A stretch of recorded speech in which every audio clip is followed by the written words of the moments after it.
Welcome to Learn and Love Music. Today we're going to look at another piece by Claude Debussy, his Pour Les Arpèges Composés, or for composed arpeggios. It doesn't quite translate, but it's a wonderful piece written 29 years later than the Arabesque. So we're going to talk about 5 reasons why this is such a great piece. And by the way, it's an etude. It's in a set of 12 etudes, 6 in each book, but each one has a different character. This is a very beautiful, impressionistic kind of character. But we're going to talk about other parts of this piece that make it really, really interesting, not only musically, but technically as well. Number 1, it has arpeggios, just like the earlier Debussy piece. Maybe a little bit more color than the earlier ones, but here's the opening.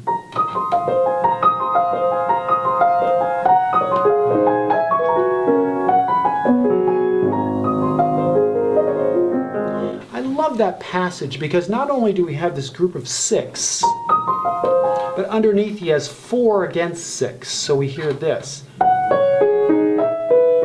In fourths in the left hand, we put it all together. It's quite complex, but very beautiful.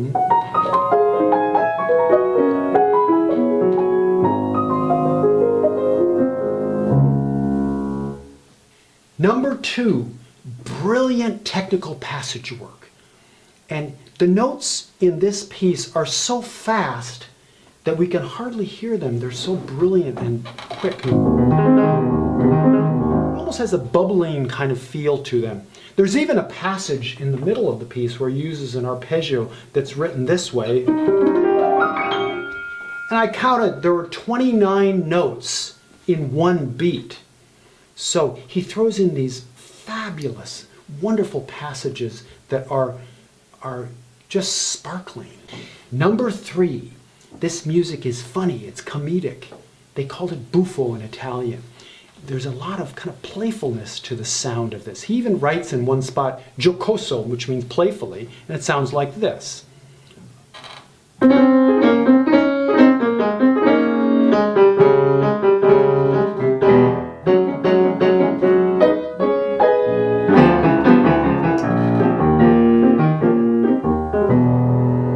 Sounds like clowns kind of messing around in this piece. I really have fun with this section. Number 4, he uses chromaticism in chords, very complex chords, very different from that earlier Arabesque, which is relatively simple in comparison. Here are the sounds of those chords. It almost sounds a little bit like 1920s jazz, but he writes it fast, so let's hear that passage when it's played quickly. Here's the buffa now. Very quick progressions of chords that are complex. Number 5, he uses rubato and incorporates that into a left-hand melody. Listen to this passage near the end of the piece.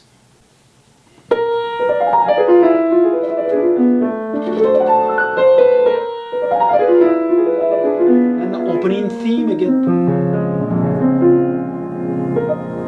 And then he plays it again. It's a little hint coming back to the beginning. And of course, as musicians, we know this is called recapitulation, repeating the same theme we heard in the beginning. And at the end of the piece, he puts all of those things together. He puts the arpeggios in, he puts the humor in, he puts the pentatonic sounds, the technical brilliance, and he puts it all together into this really fantastic piece at the end. So we'll hear a lot of the things we heard earlier, but arpeggios. Then we'll hear this, the theme from the beginning. He also does some buffa things like funny passage.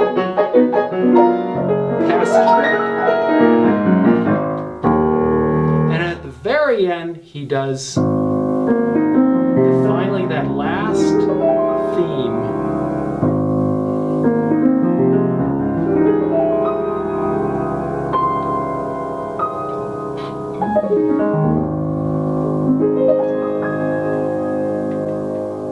A fantastic piece.